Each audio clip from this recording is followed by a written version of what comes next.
Hello viewers, কেমন আছেন সবাই? আশা করছি সবাই অনেক অনেক ভালো আছেন।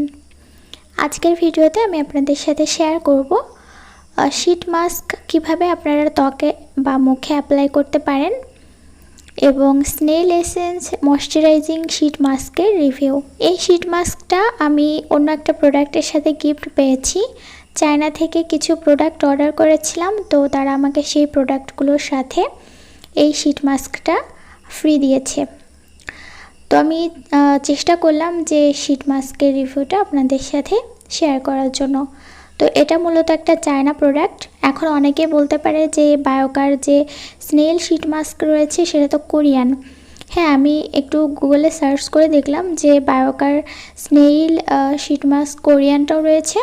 তবে আমি এখানে যেটা আপনাদেরকে দেখাচ্ছি এটা মূলত চায়না, কারণ এটার মেড ইন চায়নাই লেখা রয়েছে।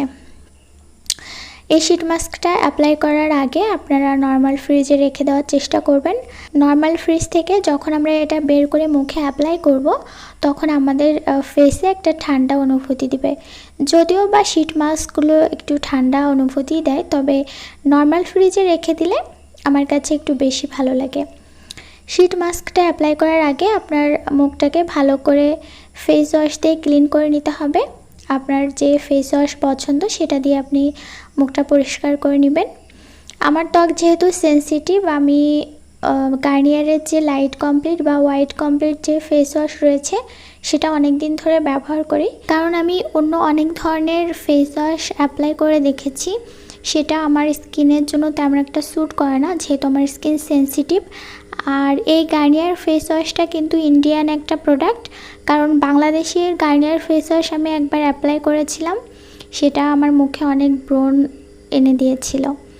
তো যাই হোক, আমি মুখটা ভালো করে মুছে নিয়ে এরপর একটা টোনার ব্যবহার করছি।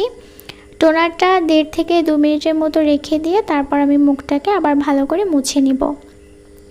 এবার আমি যে শীট মাস্ক রয়েছে সেটা আমার ফেসে অ্যাপ্লাই করব। তো এই শীট মাস্কটা আমার মুখের তুলনায় সাইজে অনেকটাই বড়, এই কারণে ব্যবহার করার সময় একটু ঝামেলা হচ্ছিল। আর এই শীট মাস্কটা অ্যাপ্লাই করার সময় বেশি টানাটানি করা যাবে না, তাহলে এটা ছিঁড়ে যাবে। আমি ঠোঁটের উপরে খানিকটা ছিঁড়ে ফেলেছিলাম। কোথাও যাতে ভাঁজ না থাকে সেরকমভাবে এটাকে সম্পূর্ণ মুখে ভালো করে চেপে চেপে বসিয়ে নিতে হবে। এই শীট মাস্কটা আপনারা চেষ্টা করবেন রাতের বেলা ঘুমাতে যাওয়ার আগে ব্যবহার করার জন্য। আমরা যেরকম রাতে ঘুমানোর আগে মুখটা ক্লিন করে তারপর নাইট ক্রিম বা সিরাম ব্যবহার করি, সেরকমভাবে এটাকে ব্যবহার করে তারপর ঘুমিয়ে পড়তে হবে, কারণ এই শীট মাস্কটা অ্যাপ্লাই করার পর মুখটা পানি দিয়ে ক্লিন করা যাবে না। তো শীট মাস্কটা অ্যাপ্লাই করার পর এই প্যাকেটের ভেতরে অনেকখানি সিরাম ছিল, তো আমি সেটাকে আমার হাতে এবং গলায় ভালো করে অ্যাপ্লাই করে নিচ্ছি। এই শীট মাস্কটা অ্যাপ্লাই করলে এখানে বলা হয়েছে আমাদের ত্বকে ইলাস্টিসিটি ধরে রাখতে সাহায্য করবে, আমাদের ত্বককে ময়শ্চারাইজ করতে সাহায্য করবে, নারিশ করতে সাহায্য করবে, অর্থাৎ আমাদের ত্বকে যদি বয়সের ছাপ পড়ে সেটাকে দূর করে ত্বককে টান টান করতে সাহায্য করবে।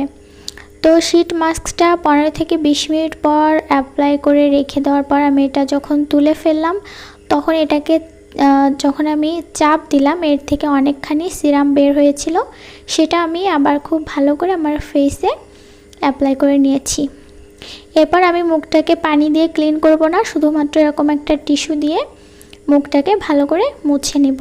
এই শীট মাস্কটা অ্যাপ্লাই করে আমার স্নেল সিরামের মতো ফিল হয়েছে, অর্থাৎ স্নেল সিরাম ব্যবহার করলে যেমন ত্বকে একটা আঠালো বা চিপচিপে ফিল দেয় সেরকমই মনে হয়েছে। তবে অসুবিধা হলো আমার স্কিন যেহেতু সেনসিটিভ, আমার 1-1.5 ঘন্টা পরে কয়েকটা ব্রণ উঠে গিয়েছিল মুখে। তো আমার স্কিনে সুইটেবল না হলেও আপনাদের স্কিনে যে সুইটেবল হবে না এমন কোনো কথা নেই, আমার সেনসিটিভ স্কিন আগেই বলেছি। তো আপনারা চাইলে এটা ব্যবহার করে দেখতে পারেন। ভিডিওটি কেমন লাগলো সেটা অবশ্যই কমেন্টস করে জানাতে ভুলবেন না।